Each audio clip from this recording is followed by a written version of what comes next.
Hindi susi ang kasal para sabihin kayo na habang buhay.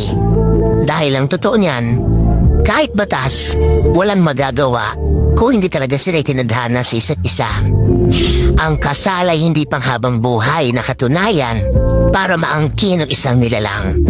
Ito'y isang papel na nagbibigay ng karapatan sa mga taong nagmamahalan na kadalasan sa unalang nararamdaman at kalaunan nauuwi rin sa hiwalayan.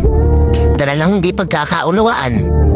Hindi porket kinasal ka sa isang tao, habang buhay mo nang makakasama ito.